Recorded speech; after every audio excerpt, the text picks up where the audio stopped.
ഇസ്ലാമിൻ്റെ അടിസ്ഥാനപരമായ കാഴ്ചപ്പാട് എന്ന് പറയുന്നത്, നിലപാട് എന്ന് പറയുന്നത്, അത് സഹിഷ്ണുതയിൽ അധിഷ്ഠിതമാണ്, സഹവർത്തിത്വത്തിൽ അധിഷ്ഠിതമാണ്, സമാധാനത്തിൽ അധിഷ്ഠിതമാണ്, സ്നേഹത്തിൽ അധിഷ്ഠിതമാണ്. വതആവനു അലൽ ബിർരി വത്തഖ്വ വലാ തആവനു അലൽ ഇസ്മി വൽ ഉദ്വാൻ. പുണ്യത്തിൻ്റെ കാര്യത്തിൽ, തഖ്വയുടെ കാര്യത്തിൽ പരസ്പരം സഹകരിക്കുക. ശത്രുതയുടെയും അതേപോലെ കുറ്റത്തിൻ്റെയും കാര്യത്തിൽ എന്ത് ചെയ്യാതിരിക്കുക? സഹകരിക്കാതിരിക്കുക, സഹായിക്കാതിരിക്കുക. അതേപോലെ തന്നെ അടിസ്ഥാനപരമായ സമീപനം എന്ന് പറയുന്നത് അത് നീതിയിൽ അധിഷ്ഠിതമാണ്. നീതിപൂർവം വേണം പെരുമാറാൻ. യാ അയ്യുഹല്ലദീന ആമനു കൂനു ഖവ്വാമീന ലില്ലാഹി ശുഹദാ ബിൽ ഖിസ്ത്. അല്ലാഹുവിന് വേണ്ടി നിലകൊള്ളുക, നീതിയുടെ സാക്ഷികളായി നിങ്ങൾ മാറുക. വലാ യജ്രിമന്നക്കും ശനആനു ഖൗമിൻ അലാ അല്ലാ തഅദിലു. ഏതെങ്കിലും ഒരു ജനവിഭാഗത്തോട് നിങ്ങൾക്ക് ശത്രുതയുണ്ടെങ്കിൽ അത് അനീതി കാണിക്കാൻ ഒരിക്കലും നിങ്ങളെ പ്രേരിപ്പിക്കാതിരിക്കട്ടെ. സമാനമായ മറ്റൊരായത്തിൽ കൂനു ഖവ്വാമീന ബിൽ ഖിസ്തി ശുഹദാ ലില്ലാ. നിങ്ങൾ എന്ത് ചെയ്യണം? നീതിക്ക് വേണ്ടി നിലകൊള്ളുകയും അള്ളാഹുവിൻ്റെ സാക്ഷികളായി മാറുകയും ചെയ്യുക. വലൗ അലാ അൻഫുസിക്കും, നിങ്ങൾക്കെതിരാണെങ്കിലും, അവിൽ വാലിദൈൻ, നിങ്ങളുടെ മാതാപിതാക്കൾക്കെതിരാണെങ്കിലും, വൽ അഖ്റബീൻ, അടുത്ത കുടുംബങ്ങൾക്കെതിരാണെങ്കിൽ പോലും.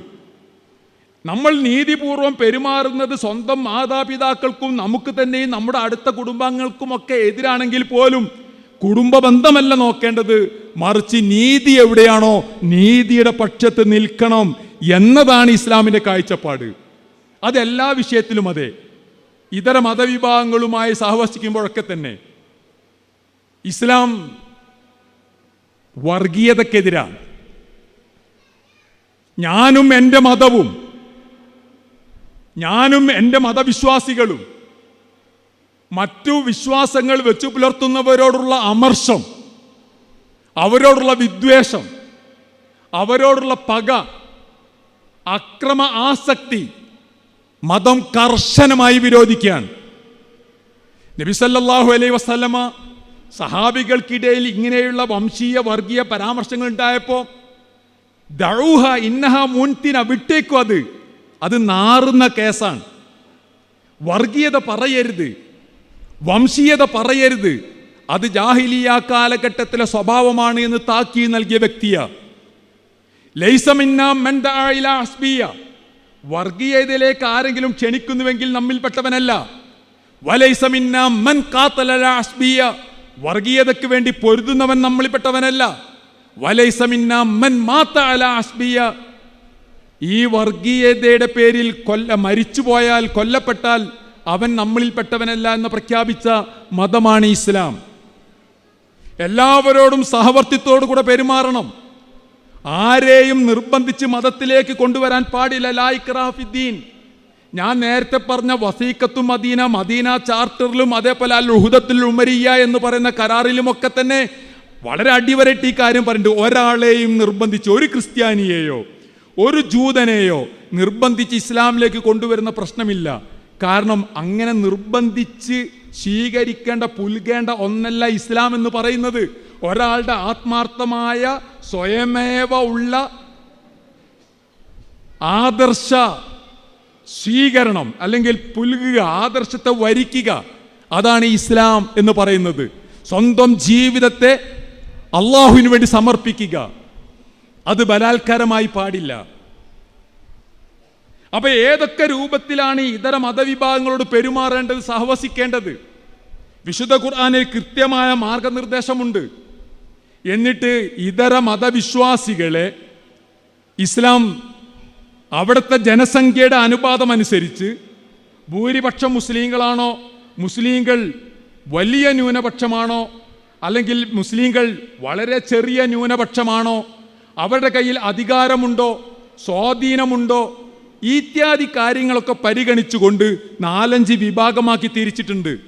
അതിൽ അഹ്ലു ദിമ്മയുണ്ട്, മുആഹിദുണ്ട്, മുസാലിമുണ്ട്, മുസ്തഅ്മിനുണ്ട്, അഹ്ലുൽ കിതാബ് എന്ന് പറയുന്ന ജൂതന്മാരും ക്രിസ്ത്യാനികളുമുണ്ട്. അതേപോലെ തന്നെ മുഹാരിബുണ്ട്, അൽ ഹർബി എന്ന് പറയുന്ന ഒരു വിഭാഗം ആളുകളുണ്ട്, മുർത്തദ് എന്ന് പറയുന്ന വേറൊരു വിഭാഗം ആളുകളുണ്ട്. ഇതിൽ 2 വിഭാഗം ഒഴിച്ച് മുർത്തദ്ദും മുഹാരിബും ഒഴിച്ച് ബാക്കിയുള്ള ആളുകളോട് മുഴുവൻ പെരുമാറേണ്ടത് നേരത്തെ പറഞ്ഞ സഹിഷ്ണുതയുടെ, സാഹോദര്യത്തിൻ്റെ, സഹവർത്തിത്വത്തിൻ്റെ പാതയിലായിരിക്കണം എന്നതാണ് ഇസ്ലാമിൻ്റെ കാഴ്ചപ്പാട്. ഖുർആനിൽ സൂറത്തുൽ മുംതഹിനയിൽ 2 ആയത്തുണ്ട്. ലാ യൻഹാകുമുല്ലാഹു അനില്ലദീന ലം യുഖാതിലൂകും ഫിദ്ദീനി വലം യുഖ്രിജൂകും മിൻ ദിയാരികും അൻ തബർറുഹും വതുഖ്സിതു ഇലൈഹിം ഇന്നല്ലാഹ യുഹിബ്ബുൽ മുഖ്സിതീൻ. അള്ളാഹു നിങ്ങളോട് വിരോധിക്കുന്നില്ല. അനില്ലദീന ലം യുഖാതിലൂകും ഫിദ്ദീൻ, മതവിഷയങ്ങളിൽ നിങ്ങളോട് യുദ്ധം ചെയ്യാത്ത ആളുകൾ, വലം യുഖ്രിജൂകും മിൻ ദിയാരികും, നിങ്ങളുടെ നാട്ടിൽ നിന്ന് നിങ്ങളെ പുറത്താക്കാതിരിക്കുകയും ചെയ്ത ആളുകളോട് അൻ തബർറുഹും, നിങ്ങൾ അവരോട് പുണ്യം ചെയ്യുന്നതിനെ അള്ളാഹു വിരോധിക്കുന്നില്ല. വതുഖ്സിതു ഇലൈഹിം, നിങ്ങൾ അവരോട് നീതി കാണിക്കുന്നതിനെയും ഇന്നല്ലാഹ യുഹിബ്ബുൽ മുഖ്സിതീൻ. ഖിസ്ത് എന്ന് പറഞ്ഞാൽ നീതിയാണ്. തബർറും ബിർറ് എന്ന് പറഞ്ഞാൽ ഒരു മനുഷ്യന് മറ്റൊരാൾക്ക് സമർപ്പിക്കാവുന്ന ഏറ്റവും വലിയ പുണ്യകർമ്മമാണ് ബിർറ് എന്ന് പറയുന്നത്. അതുകൊണ്ട് മാതാപിതാക്കളോട് കാണിക്കുന്ന ബഹുമാനവും ആദരവും സേവനവും അതിന് ഇസ്ലാം ബിർറുൽ വാലിദൈൻ എന്ന് പറഞ്ഞത്. ആ നിലക്ക് ബിർറോട് കൂടെ പെരുമാറണം ഈ പറഞ്ഞ ആളുകളോട്. നിങ്ങളോട് യുദ്ധം ചെയ്യാൻ തയ്യാറാകാത്ത, യുദ്ധം ചെയ്തിട്ടില്ലാത്ത, നാട്ടിൽ നിന്ന് നിങ്ങളെ പുറത്താക്കാത്ത ആളുകളോട് വളരെ പുണ്യത്തോടുകൂടെ, നീതിയോടുകൂടെ നിങ്ങൾ പെരുമാറുക. പിന്നെയോ ഇന്നമാ യൻഹാകുമുല്ലാഹു, അള്ളാഹു നിങ്ങളോട് വിരോധിക്കുന്നത് അനില്ലദീന ഖാതലൂകും ഫിദ്ദീനി, മതവിഷയങ്ങളിൽ നിങ്ങളോട് യുദ്ധം ചെയ്യുകയും വ അഖ്റജൂകും മിൻ ദിയാരിക്കും, നിങ്ങളുടെ നാടുകളിൽ നിന്ന് നിങ്ങൾ പുറത്താക്കുകയും വലാഹറു അലാ ഇഖ്റാജിക്കും, പുറത്താക്കാൻ വേണ്ടി അവരെ സഹായിച്ചു കൊണ്ടിരിക്കുകയും ചെയ്യുന്ന ആളുകൾ. നിങ്ങളെ നാട്ടിൽ നിന്ന് പുറത്താക്കുകയും പുറത്താക്കാൻ വേണ്ടി സഹായിക്കുകയും ചെയ്തുകൊണ്ടിരിക്കുന്ന ആളുകൾ അൻതവല്ലഹും, അവരുമായി നിങ്ങൾ എന്ത് ചെയ്യാൻ പാടില്ല? സ്നേഹബന്ധത്തിൽ ഏർപ്പെടാൻ പാടില്ല. അതാണ് ഞാൻ നേരത്തെ പറഞ്ഞ മുഹാരിബ്, ഹർബി എന്ന ഗണത്തിൽപ്പെടുന്നത്. അഹ്ലു കിതാബിനോട് പെരുമാറേണ്ടത് ഒരു പടി മുന്നിലാണ്, കുറച്ചുകൂടെ മുന്നിലാണ്. അഹ്ലു കിതാബിനോട് എപ്രകാരം പെരുമാറുന്നുള്ള ഖുർആൻ കൃത്യമായി പറയുന്നുണ്ട്. അഹ്ലു കിതാബിനെ ഖുർആൻ മുശ്രിക്ക് എന്ന് പറഞ്ഞിട്ടില്ല. കാരണം ഖുർആനിന് മുമ്പ് തൗറാത്തും ഇഞ്ചീലും ഒക്കെ നൽകപ്പെട്ട ജൂതന്മാരും ക്രിസ്ത്യാനികളുമാണ്. അവരൊരു പ്രത്യേക വിഭാഗമായി കണക്കാക്കുകയും അമുസ്ലിങ്ങളുടെ കൂട്ടത്തിൽ ഒരു പ്രത്യേക പദവി, ഒരു സ്ഥാനം അവർക്ക് കൂടുതൽ നൽകുകയും ചെയ്തിരിക്കുന്നു ഇസ്ലാം. എന്നിട്ട് ഇസ്ലാം പറഞ്ഞത് അൽ യൗമ ഉഹില ലക്കുമുത് ത്വയ്യിബാത്ത് വതആമുൽ ലദീന ഊതുൽ കിതാബ മിൻ ഖബ്ലിക്കും വതആമുക്കും ഹില്ലുൽ ലക്കും. ഇന്നത്തെ ദിവസം ത്വയ്യിബാത്തായ ഭക്ഷണങ്ങളൊക്കെ നിങ്ങൾക്ക് അനുവദിക്കപ്പെട്ടിരിക്കുന്നു. വതആമുൽ ലദീന ഊതുൽ കിതാബ മിൻ ഖബ്ലിക്കും, നിങ്ങൾക്ക് മുമ്പ് ഗ്രന്ഥം നൽകപ്പെട്ട ജൂത ക്രിസ്ത്യാനികൾ ഉണ്ടാക്കിയ ഭക്ഷണം നിങ്ങൾക്ക് കഴിക്കാം. വതആമുക്കും ഹില്ലുൽ ലഹും, നിങ്ങളുടെ ഭക്ഷണം അവർക്കും അനുവദനീയമാണ്. ഇവിടെ ഭക്ഷണം കഴിക്കുക എന്ന് പറഞ്ഞാൽ അവർ പാചകം ചെയ്ത ഭക്ഷണം എന്നല്ല. ഭക്ഷണം ആര് പാചകം ചെയ്താലും നമുക്ക് ഭക്ഷണം കഴിക്കാം. ഭക്ഷണം ആര് പാചകം ചെയ്തതു എന്നത് പ്രശ്നമല്ല ഇസ്ലാമിൽ. അത് മുസ്ലിം ആകട്ടെ, മുശ്രിക്കാകട്ടെ, കാഫിറാകട്ടെ, അഹ്ലു കിതാബാകട്ടെ, ആരുണ്ടാക്കിയ ഭക്ഷണം നമുക്ക് കഴിക്കാം. പക്ഷേ ഇവിടെ ഇസ്ലാം അഹ്ലു കിതാബിൻ്റെ ഭക്ഷണം നിങ്ങൾക്ക് അനുവദിക്കപ്പെട്ടു എന്ന് പറഞ്ഞത് അഹ്ലു കിതാബ് അറുത്ത ഭക്ഷണമാണ്. അവരറുത്ത ഭക്ഷണം കഴിക്കാമെന്നാണ്. നബി സല്ലല്ലാഹു അലൈഹി വസല്ലമ കത്തുകൾ അയക്കും. ഹുദൈബിയ സന്ധിക്ക് ശേഷം പല രാജാക്കന്മാർക്കും നബി സല്ലല്ലാഹു അലൈഹി വസല്ലമ കത്തുകൾ അയച്ചു, ഇസ്ലാമിലേക്ക് വരണം ക്ഷണിച്ചുകൊണ്ട്. അങ്ങനെ ഹിർക്കൽ ചക്രവർത്തി കത്തയച്ചിട്ടുണ്ട്, പേർഷ്യൻ ചക്രവർത്തിമാർക്ക് കത്തയച്ചിട്ടുണ്ട്. ഈജിപ്തിലെ മൊക്കൗക്കിസ് എന്ന ക്രിസ്തീയ രാജാവിന് പ്രവാചകൻ കത്തയച്ചു. ചില രാജാക്കന്മാർ മാന്യമായി പ്രതികരിച്ചു, ചിലർ മോശമായി പ്രതികരിച്ചു. നബി സല്ലല്ലാഹു അലൈഹി വസല്ലമ ഇവർക്കൊക്കെ ഹദിയ കൊടുത്തയച്ചിട്ടുണ്ട്, ഗിഫ്റ്റുകൾ കൊടുത്തയച്ചിട്ടുണ്ട്. അവരിൽ നിന്ന് ഗിഫ്റ്റുകൾ പ്രവാചകൻ വാങ്ങിച്ചിട്ടുണ്ട്. പ്രവാചകന്റെ ഭാര്യമാരിൽ ഏറ്റവും അവസാനമായി മരിച്ചത് ഉമ്മു സലമയാണ്. ഉമ്മു സലമ റളിയല്ലാഹു അൻഹ പറയുന്നുണ്ട്, ഞാൻ പ്രവാചകൻ സല്ലല്ലാഹു അലൈഹി വസല്ലമ ദൂതന്മാർക്ക് ഹദിയകൾ കൊടുത്തയക്കുമ്പോൾ ഞാനും ഹദിയകൾ കൊടുത്തയക്കാറുണ്ടായിരുന്നു. അവരിങ്ങോട്ടും ഹദിയകൾ കൊടുത്തയക്കാൻ ഹദിയകൾ ഞങ്ങൾ എന്ത് ചെയ്യാറുണ്ട്? സ്വീകരിക്കാറുണ്ടായിരുന്നു. അപ്പോൾ നമ്മൾ ഇന്ത്യ പോലുള്ള ഇങ്ങനെയുള്ള ഒരു ബഹുസ്വര സമൂഹത്തിൽ ഈ വിഭാഗം ആളുകളുമായി എങ്ങനെയൊക്കെ എത്രത്തോളം നമുക്ക് ഇടപഴകാൻ കഴിയും, അവരുമായി എത്രത്തോളം സഹകരിക്കാൻ കഴിയും, അവരുടെ ആഘോഷങ്ങളിലും മറ്റുമൊക്കെ എത്രത്തോളം ഏതൊരളവ് വരെ നമുക്ക് സഹകരിക്കാൻ കഴിയും എന്നുള്ളതൊക്കെ നമ്മൾ പഠന വിധേയമാക്കേണ്ടതാണ്, ചർച്ച ചെയ്യേണ്ടതാണ്.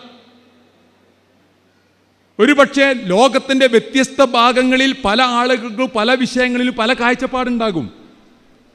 ഇത്യാദി വിഷയങ്ങളിൽ നമ്മുടെ നാട്ടിലെ ആളുകളുമായി എങ്ങനെയാണ് സഹവസിക്കേണ്ടത് എന്ന കാഴ്ചപ്പാട് നമ്മളാ രൂപപ്പെടുത്തേണ്ടത്. കാരണം നമ്മളാ ഇവിടെ ജീവിക്കേണ്ടി വരുന്നത്, നമ്മുടെ മക്കളാ ഇവിടെ ജീവിക്കേണ്ടത്.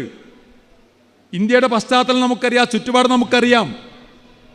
അപ്പോൾ ഇത്തരം ആളുകളുടെ, ഇതര മതവിഭാഗങ്ങളുടെ ആഘോഷങ്ങൾ നമ്മൾ സംഘടിപ്പിക്കുക എന്നുള്ളത് മതത്തിൽ അഭിലഷണീയമല്ല.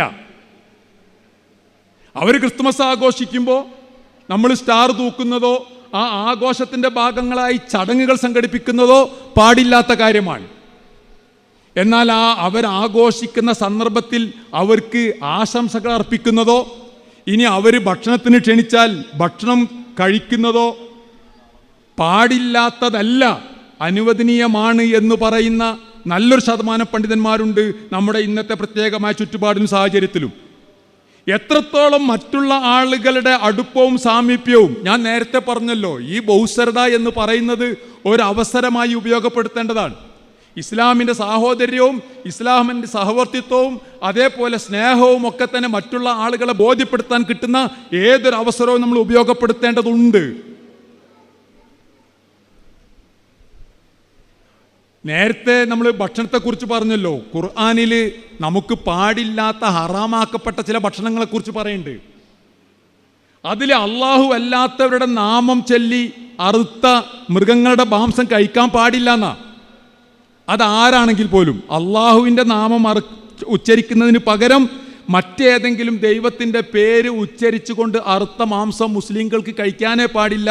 അതാണ് ഖുർആൻ പറഞ്ഞത്, വമാ ഉഹില്ല ലിഗൈരില്ലാഹി ബിഹി. സാധാരണ നമ്മുടെ നാട്ടിലെ അമ്പലങ്ങളിലൊക്കെ നിവേദ്യങ്ങൾ ഉണ്ടാകാറുണ്ട്, അരവണ പായസമോ മറ്റൊക്കെ ഉണ്ടാകാറുണ്ട്. അതല്ലെങ്കിൽ അവിടെ ഭസ്മമോ മറ്റോ പൂജിച്ചതായ ഭക്ഷണപദാർത്ഥങ്ങൾ, അത് പിന്നെ അതിൽ പാലുണ്ടാകും, അല്ലെങ്കിൽ പായസം ഉണ്ടാകും, അപ്പുണ്ടാകും, അങ്ങനെ പലതും. അത് അറുത്തതല്ല, പക്ഷെ എന്നാൽ പോലും മറ്റു ദൈവങ്ങൾക്ക് വേണ്ടി സമർപ്പിക്കപ്പെട്ടത് എന്ന അർത്ഥത്തിൽ വമാ ഉഹിലലി ഗൈരില്ലാഹി ബിഹി എന്ന ഗണത്തിൽ പെടുന്ന അത്തരത്തിലുള്ള ഭക്ഷണങ്ങൾ ചെയ്യാൻ പാടില്ല, നമുക്ക് കഴിക്കാൻ പാടില്ല. നേരെ മറിച്ച് ഒരു ആഘോഷത്തിൻ്റെ ഭാഗമായി നമ്മുടെ വീട്ടിൽ പെരുന്നാൾ ആഘോഷിക്കുമ്പോൾ, നമ്മൾ നോമ്പ് നോൽക്കുമ്പോൾ നോമ്പ് തുറക്കാൻ ഇതര മതവിഭാഗങ്ങൾ നമ്മൾ വിളിക്കാറുണ്ട്. നമ്മൾ പെരുന്നാൾ ആഘോഷത്തിന് നമ്മൾ അയൽക്കാരെ നമ്മൾ ക്ഷണിക്കാറുണ്ട്, അവർ വരാറുണ്ട്, ഭക്ഷണം കഴിക്കാറുണ്ട്.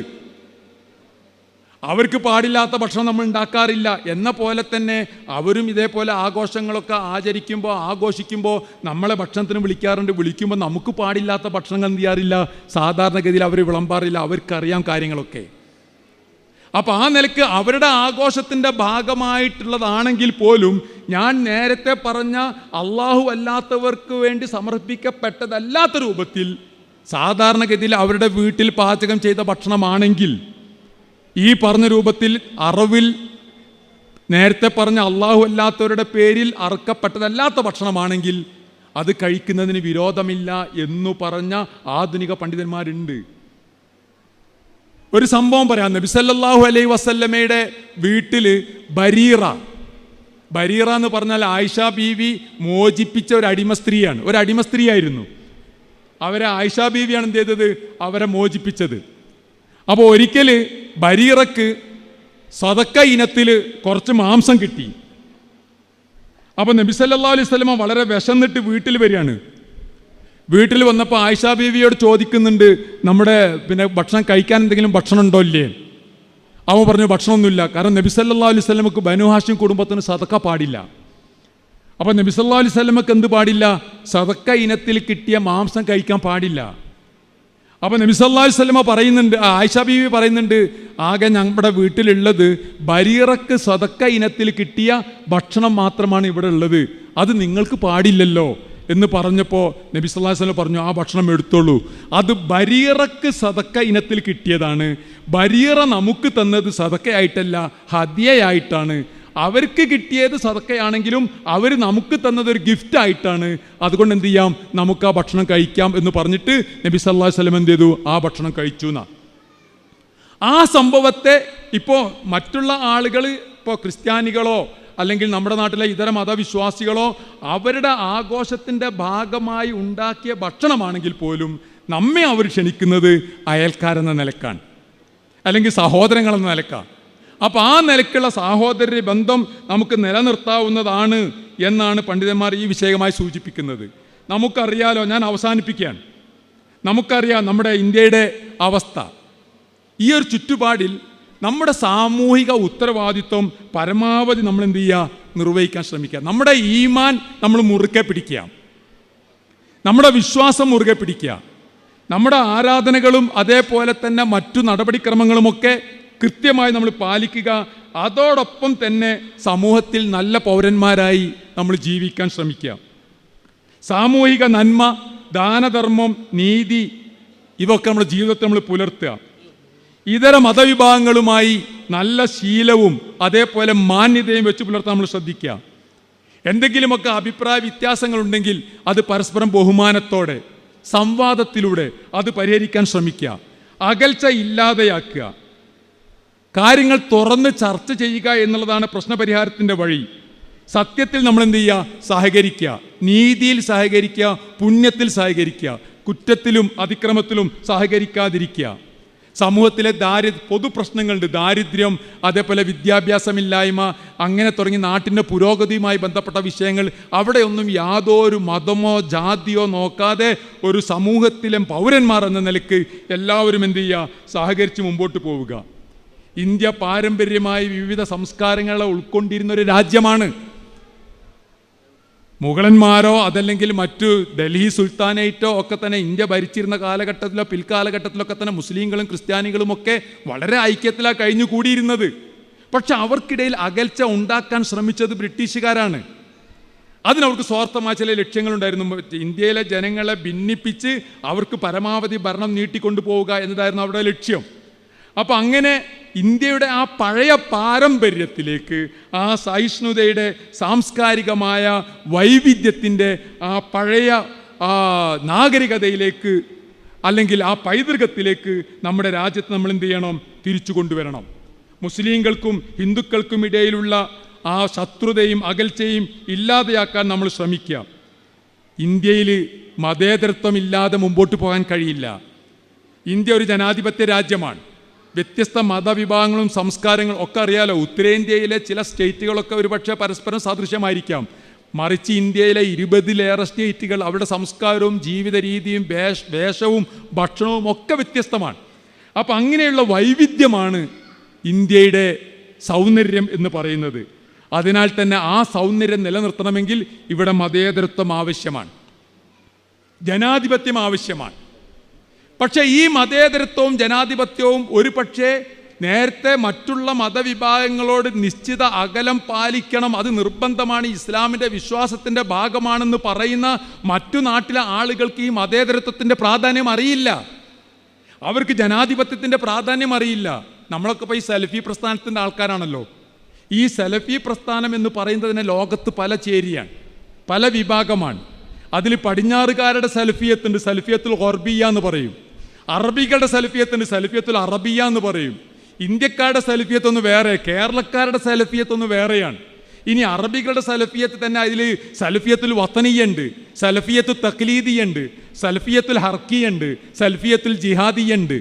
ഈ പറഞ്ഞ മതേതരത്വത്തോടും ജനാധിപത്യത്തോടുമൊക്കെ ജിഹാദ് ചെയ്യേണ്ടത് വിശ്വാസികൾക്ക് നിർബന്ധമാണ് എന്ന് വാദിക്കുന്ന തീവ്ര നിലപാടുള്ള സലഫികൾ പല രാജ്യങ്ങളിലുമുണ്ട്. അവരും അറിയപ്പെടുന്നത് മൻഹജിൻ്റെ വിഷയത്തിൽ ഖുർആൻ അടിസ്ഥാന പ്രമാണമാണ്, സുന്നത്ത് രണ്ടാം പ്രമാണമാണ്, അതേപോലെ തന്നെ തൗഹീദ് മതത്തിൻ്റെ ആണിക്കല്ലാണ് എന്ന വിഷയത്തിലൊക്കെ യാതൊരു അഭിപ്രായ വ്യത്യാസവും ഇല്ല. പക്ഷെ അത് എങ്ങനെ പ്രയോഗവൽക്കരിക്കണമെന്ന വിഷയത്തിൽ വ്യത്യസ്ത കാഴ്ചപ്പാടുകൾ വെച്ച് പുലർത്തുന്ന വ്യത്യസ്ത ചിന്താധാരകൾ ലോകത്തിൻ്റെ പല സലഫി പ്രസ്ഥാനങ്ങൾ, സലഫി വിഭാഗങ്ങളിലുണ്ട്. അപ്പോൾ ആ സലഫി വിഭാഗങ്ങളുടെ ചുവടൊപ്പിച്ചുകൊണ്ട് നമ്മുടെ നാട്ടിലുള്ള ഹൈന്ദവരോടും അതേപോലെ ക്രിസ്ത്യാനികളോടുമൊക്കെ ഇത്യാദി വിഷയങ്ങളിൽ നിശ്ചിത അകലം പാലിക്കേണ്ടത് നമുക്ക് നിർബന്ധമാണ് എന്ന് വാദിക്കുന്ന നമ്മുടെ കൂട്ടത്തിലും ചില ആളുകൾ അങ്ങനെയൊക്കെ ഉണ്ട്. നമ്മളെന്ത് ചെയ്യാറോ, നമ്മുടെ കുട്ടികൾക്ക് ഈ നാട്ടിൽ ജീവിക്കണം, നമുക്ക് ജീവിക്കാനുള്ളത് ഇവിടെയാണ്. എവിടേക്ക് നമ്മൾ ഹിജറ പോവാ? ഇവിടെ ജീവിക്കാൻ പറ്റിയില്ലെങ്കിൽ നമ്മൾ ഹിജറ പോകണം. നമുക്ക് ഹിജറ പോകാൻ പറ്റിയൊരു നാട് ഏതാ ഉള്ളത്? ഇപ്പോൾ നമ്മുടെ നാട് അഭിമുഖീകരിച്ചു കൊണ്ടിരിക്കുന്ന പ്രശ്നങ്ങളൊക്കെ നമുക്കറിയാം, അതൊക്കെ നമ്മൾ സമ്മതിക്കുന്നു. അത്യാദി വിഷയങ്ങളിലൊക്കെ തന്നെ നമ്മുടെ കാഴ്ചപ്പാടുള്ള മഹാഭൂരിപക്ഷം ആളുകൾ ഇവിടെ ഉണ്ട്. ഇപ്പോൾ കേന്ദ്ര ഭരണകൂടമോ അല്ലെങ്കിൽ അവരുടെ ശിങ്കിടികളായ ആളുകളോ സ്വീകരിക്കുന്ന നിലപാടിനോട് നമ്മേക്കാൾ കടുത്ത അമർഷവും പ്രതിഷേധവും രേഖപ്പെടുത്തുകയും നമ്മേക്കാളേറെ മുന്നിൽ നിന്ന് പോരാടുകയും ചെയ്യുന്ന മഹാഭൂരിപക്ഷം ആൾക്കാർ ഇവിടെ ഉണ്ട്. അവരുള്ളത് കൊണ്ട് നമുക്കിവിടെ നിൽക്കാൻ സാധിക്കുന്നത്. ഞാൻ 20-24 വർഷത്തോളം വിദേശത്ത് ജീവിച്ച ആളാണ്. ഓരോ രാജ്യത്തും അവിടുത്തെ സ്വാതന്ത്ര്യത്തിൻ്റെ പരിമിതി എത്രത്തോളം നമുക്കറിയാം. നമ്മളിപ്പോൾ ഇവിടെ ജില്ലയിലെ ഇത്രയും ആളുകളെ കൂടി ഇവിടെ പോലീസ് സ്റ്റേഷനിലേക്ക് ഒരു കത്ത് എഴുതി കഴിഞ്ഞാൽ ഇവിടെ ഒരു പ്രോഗ്രാം നടത്താൻ പറ്റിയില്ലേ? നമ്മൾ ഈ ഇസ്ലാമിൻ്റെ പറുദീസ എന്നൊക്കെ വിശേഷിപ്പിക്കുന്ന പല രാജ്യങ്ങളിലും ഇങ്ങനെ ഒരു പരിപാടി പെട്ടെന്ന് നടത്താൻ നമുക്ക് സാധിക്കില്ല. ഈ ഒരു അവസ്ഥ എല്ലാ കാലത്തും ഇങ്ങനെ തന്നെ ഇന്ത്യയിൽ നിലനിൽക്കും എന്ന് നിങ്ങൾ എന്ത് ചെയ്യേണ്ടതില്ല, ആശങ്കപ്പെടേണ്ടതില്ല. അവസ്ഥകൾ മാറി വരും. അപ്പോൾ നമുക്ക് ഇവിടെ നിന്ന് മറ്റൊരു നാട്ടിലേക്ക് പോകാനില്ല, ഹിജറ പോകാനില്ല. ഇവിടെ അനുഭവിക്കുന്ന സ്വാതന്ത്ര്യം പോലും നമുക്കെന്തില്ല, മറ്റൊരു രാജ്യത്ത് ലഭിക്കാനില്ല. നമുക്ക് ജീവിക്കേണ്ടത് ഇവിടെയാണ്. നമ്മുടെ വാപ്പമാരും വല്യപ്പന്മാരും ജീവിച്ചത് ഇവിടെ. നമ്മുടെ ഭൂമിയും നമ്മുടെ സ്വത്തും നമ്മുടെ സ്ഥാപനങ്ങളും നമ്മുടെ ദീനി സ്ഥാപനങ്ങളും ഒക്കെ ഉള്ളത് ഇവിടെ. നമ്മുടെ മക്കൾക്കും ജീവിക്കാനുള്ളത് ഇവിടെ, ഈ നാട്ടിലാണ്. നമ്മൾ മാത്രം പോരാ, നമ്മുടെ പേരമക്കളും എന്ത് ചെയ്യണം, ഇവിടെ ജീവിക്കണം. അപ്പോൾ അതുകൊണ്ട് അതിനാവശ്യമായ രൂപത്തിൽ എങ്ങനെയാണ് ഈ ജനവിഭാഗങ്ങളുമായി പൊരുത്തപ്പെട്ട് മുമ്പോട്ട് പോകേണ്ടത് എന്നത് നമ്മളാണ് എന്ത് ചെയ്യേണ്ടത്, ഇത് മറ്റുള്ള ആൾക്ക് മനസ്സിലാവില്ല. ഞാൻ 20-ലേറെ വർഷം ഖത്തറിലെ പള്ളിയിൽ ഖുത്തുബ മലയാളത്തിലേക്ക് ട്രാൻസ്ലേറ്റ് ചെയ്ത ആളാണ്. പല ഖുത്തുബകളിലും ജനാധിപത്യത്തെയും മതേതരത്വത്തെയും ഞാൻ ആ രാജ്യത്തെ വിമർശിക്കല്ല, അത് അവരുടെ നിയമമാണ്, അവർക്കത് അനുവദനീയമാണ്, അവർക്കത് അങ്ങനെ പറയാം. എൻ്റെ മക്കളിപ്പോൾ അവിടെ ജോലിയുണ്ട്, എനിക്ക് അന്നം തരുന്ന രാജ്യമാണ്, അതുകൊണ്ട് ഞാൻ കുറ്റപ്പെടുത്തി പറയല്ല. അതാണ് മൊത്തത്തിൽ ഗൾഫ് രാജ്യങ്ങളിലെ അല്ലെങ്കിൽ ഇസ്ലാമിക രാജ്യങ്ങളിലെ പല പ്രദേശങ്ങളിലെയും അവസ്ഥ അതാണ്. അവിടുത്തെ ഖുത്തുബകളിൽ നിശ്ചിതമായി എന്ത് ചെയ്യുന്നവരോ ജനാധിപത്യത്തെ നമ്മൾ എപ്രകാരമാണോ ഷിർക്കിനെ വിമർശിക്കുന്നത് അതേപോലെ അവരെന്ത് ചെയ്യും, ഡീമുക്രാത്തിയെയും അൽമാനിയ എന്ന് പറഞ്ഞാൽ മതേതരത്വം, സെക്കുലറിസം, ഡീമുക്രാത്തി എന്ന് പറഞ്ഞാൽ ഡെമോക്രസി, ജനാധിപത്യം, അതിനെന്ത് ചെയ്യുന്നവരോ അവർ നിശ്ചിതമായി അവർ വിമർശിക്കും. അത് നമുക്ക് മലയാളത്തിലത് അങ്ങനെ ട്രാൻസ്ലേറ്റ് ചെയ്യാൻ പറ്റില്ല നമ്മുടെ ആളുകൾക്ക്, അതാണ് അവസ്ഥ. അപ്പോൾ അതുകൊണ്ട് ജനാധിപത്യം മനുഷ്യരുണ്ടാക്കിയ നിയമങ്ങളിൽ താരതമ്യേന നല്ലത് എന്ന് പറയാവുന്ന ഒന്നാണ് എന്ത്, ജനാധിപത്യം. ഭൂരിപക്ഷാടിസ്ഥാനത്തിലാണ് കാര്യങ്ങൾ എന്ത് ചെയ്യുക, തീരുമാനിക്കുക. ഷൂറാടിസ്ഥാനത്തിൽ തീരുമാനിക്കണം. നേരത്തെ നമ്മൾ പറഞ്ഞല്ലോ, ലി തആറുഫു, മനുഷ്യർക്കിടയിലുണ്ടായിരുന്ന ബന്ധങ്ങൾ 3 എണ്ണമാണ്. ഒന്ന് തആറുഫാണ്, മറ്റൊന്ന് തശാവുറാണ്, മറ്റൊന്ന് തനാസുഹാണ്. ഇതൊക്കെ ഉൾക്കൊള്ളുന്നൊരു നിയമവ്യവസ്ഥ എന്ന് പറയുന്നത് ആ ഡെമോക്രസിയുമാണ്. അപ്പോൾ ആർക്കാണോ ഭൂരിപക്ഷം അല്ലെങ്കിൽ ഭൂരിപക്ഷം സീറ്റ് മണ്ഡലാടിസ്ഥാനത്തിലാണല്ലോ സീറ്റ് ലഭിക്കുന്നത്, അവരെന്ത് ചെയ്യും, ഭരിക്കും. അതാണ് ഇവിടുത്തെ ക്രമം. അപ്പോൾ മനുഷ്യനിർമ്മിതമായ നിയമങ്ങളിൽ നമുക്ക് സ്വീകരിക്കാവുന്നത് താരതമ്യേന ഈ പറയുന്ന ജനാധിപത്യവും മതേതരത്വവും ഒക്കെയാണ്. അപ്പോൾ ആ ജനാധിപത്യവും മതേതരത്വവും ഒക്കെ മുറുകെ പിടിച്ചുകൊണ്ട് എത്രത്തോളം നമുക്ക് ഇസ്ലാമിൻ്റെ ചട്ടക്കൂടിൽ നിന്നുകൊണ്ട് വിശുദ്ധ ഖുർആൻ്റെയും പ്രവാചകൻ സല്ലല്ലാഹു അലൈഹി വസല്ലമയുടെ സുന്നത്തിൻ്റെയും ഒക്കെ വെളിച്ചത്തിൽ മറ്റുള്ള മതവിഭാഗങ്ങളുമായി സഹകരിച്ച് പോകാൻ കഴിയുമോ അത്രത്തോളം സഹകരിക്കുക. മഹാനായ ഉമറുൽ ഫാറൂഖ് ഉളുഹിയ്യത്തിൻ്റെ മാംസം അമുസ്ലിങ്ങളായ ആളുകൾക്ക് വിതരണം ചെയ്തിരുന്നു എന്ന് ചരിത്രത്തിലുണ്ട്. മഹാനായ ഉമർ ഇബ്നു അബ്ദുൽ അസീസിൻ്റെ കാലഘട്ടത്തിൽ സക്കാത്ത് അത് അമുസ്ലിങ്ങളായ ആളുകൾക്ക് വിതരണം ചെയ്തിരുന്നു എന്ന് ചരിത്രത്തിലുണ്ട്. നമുക്കിപ്പോൾ നമ്മുടെ മഹലിലെ ഉളുഹിയ്യത്തും ഫിത്ർ സക്കാത്തും പാവങ്ങൾക്ക് കൊടുക്കാൻ പറ്റുമോ ഇല്ലേ എന്നുള്ള ചർച്ചയാണ് ഇപ്പോഴും. കൊടുക്കാറുണ്ടോ? അപ്പുറത്തും ഇപ്പുറത്തും ഒരു മുഹമ്മദും അഹമ്മദും, ഇടയ്ക്ക് ഒരു ജോസഫോ അല്ലെങ്കിൽ ഒരു രാമനോ ഉണ്ടെങ്കിൽ അയാളുടെ വീട്ടിൽ കൊടുക്കാതെ അപ്പുറത്തെ 2 വീട്, അയാൾ ഒരുപാട് സാമ്പത്തികമായി അറിയാനാണെങ്കിൽ പോലും കൊടുക്കാതെ അപ്പുറത്തെ 2 വീടുകളിൽ കൊടുത്ത് ഈ നടുക്കുള്ള മധ്യത്തിലുള്ള മുസ്ലിമിൻ്റെ വീട് ഒഴിവാക്കുന്ന അവസ്ഥയല്ലേ കേരളത്തിലെ 99% മഹല്ലുകളിലും ഉള്ളത്? അങ്ങനെയുള്ളൊരു പാരമ്പര്യമായിരുന്നില്ല മഹാന്മാരായ ആളുകൾ, ഖലീഫമാർ ഈ ലോകത്തിന് മുമ്പിൽ കാഴ്ചവെച്ചത് എന്നുള്ളത് നമ്മൾ ഓരോരുത്തരും മനസ്സിലാക്കുക. പരമാവധി ചേർത്ത് പിടിക്കുക. അയൽക്കാരുടെ വിഷയത്തിൽ മാസാല ജിബീലു യൂസീനി ഫിൽ ജാർ, അയൽവാസിയുടെ വിഷയത്തിൽ നിരന്തരം ജിബ്രീൽ എന്നെ ഉപദേശിച്ചു കൊണ്ടിരുന്നു. അവസാനം ഒരാൾ മരിച്ചു കഴിഞ്ഞാൽ അയാളുടെ സ്വത്തിൽ അനന്തരാവകാശിക്ക് കൊടുക്കേണ്ടി വരുമോ, അയൽവാസിക്ക് അനന്തരാവകാശം കൊടുക്കേണ്ടി വരുമോ എന്ന് പോലും ഞാൻ സംശയിച്ചു പോയി എന്നാ ജിബ്രീൽ പറഞ്ഞത്. സ്വത്ത് ഓഹരി വെക്കുമ്പോൾ അയൽവാസിക്ക് സ്വത്തിൻ്റെ ഒരു വിഹിതം കൊടുക്കേണ്ടി വരുമോ എന്ന് പോലും ഞാൻ ചോദിക്കുമാർ ജിബ്രീൽ നിരന്തരം അയൽവാസിയുടെ കാര്യം. അവിടെ അയൽവാസിയുടെ കാര്യം പറഞ്ഞപ്പോൾ എന്ത് പറഞ്ഞിട്ടില്ല എന്നറിയോ? മുസ്ലിം അമുസ്ലിം എന്ന് പറഞ്ഞിട്ടില്ല. ആയിഷ ബീവിയോട് റസൂൽ സല്ലല്ലാഹു അലൈഹി വസല്ലം അയൽവാസിയുടെ കാര്യം പരിഗണിക്കണമെന്ന് പറഞ്ഞപ്പോൾ ആയിഷ ബീവി ചോദിക്കുന്നുണ്ട്, ഏത് അയൽവാസിയാണ്? അപ്പം നിന്റെ വാതിലിന് അടുത്തുള്ള അയൽവാസി എന്നാ. അടുക്കള വാതിലിന് തൊട്ടടുത്തുള്ള ആൾ. നമ്മുടെ അടുക്കളയുടെ ഭാഗത്ത് ഭക്ഷണം ഉണ്ടാക്കി കഴിഞ്ഞാൽ അതിൻ്റെ സ്മെല്ലൊക്കെ വേഗം പോകുക ആ ഭാഗത്തേക്കല്ലേ. അപ്പുറത്തുള്ള ആൾ അത് മുസ്ലിമാണോ അമുസ്ലിമാണോ എന്ന പരിഗണനയെ വേണ്ട എന്നാണ് മതം പറയുന്നത്. അപ്പോൾ ഇങ്ങനെ ഇസ്ലാം ഒരുപാട് ആയത്തുകളുണ്ട്, പ്രവാചകൻ സ്വല്ലല്ലാഹു അലൈഹി വസല്ലമയുടെ ഒരുപാട് ഉദ്ധരണികളുണ്ട്. അതിലൊന്നും തന്നെ എന്ത് ചെയ്തിട്ടില്ല അറിയോ? ഇസ്ലാം മുസ്ലിം എന്നുള്ള ഒരു ബൗണ്ടറി വെച്ചിട്ടില്ല. അഹിബ്ബലി അഹീക മാ യുഹിബ്ബുലി നഫ്സിക്. നമുക്കെന്തൊക്കെയാണോ ഇഷ്ടപ്പെടുന്നത് എൻ്റെ സഹോദരനും ഇഷ്ടപ്പെടണം. ആ സഹോദരൻ എന്ന് പറയുന്നത് ഇന്ത്യ പോലുള്ള ഒരു ബഹുമത സമൂഹത്തിൽ അതിൻ്റെ വൃത്തം കുറച്ചുകൂടെ വിശാലമാണ് എന്ന് നമ്മൾ എന്ത് ചെയ്യുക, മനസ്സിലാക്കുക. ഞാൻ അവസാനിപ്പിക്കുന്നു. അതിനാൽ നമ്മൾ എന്ത് ചെയ്യുക അറിയോ? ഇവിടെ നമ്മുടെ പൗരാവകാശം, ഇന്ത്യൻ പൗരൻ എന്ന നിലയ്ക്ക് നമുക്ക് ലഭിക്കേണ്ട അവകാശങ്ങൾ സംരക്ഷിക്കുവാൻ സമാന മനസ്കരുമായ ആളുകളുമായി നമ്മൾ എന്ത് ചെയ്യുക, യോജിച്ച് സഹകരിച്ച് പ്രവർത്തിക്കുക. അതേപോലെ തന്നെ നമ്മുടെ രാജ്യത്ത്, ഇന്ത്യ പോലുള്ള ബഹുമത സമൂഹങ്ങൾ ജീവിക്കുന്ന രാജ്യത്ത് നമ്മൾ എന്ത് ചെയ്യുക, സമാധാനത്തിൻ്റെ ദൂതന്മാരാവുക, നിയമം പാലിക്കുന്ന പൗരന്മാരായി മാറുക.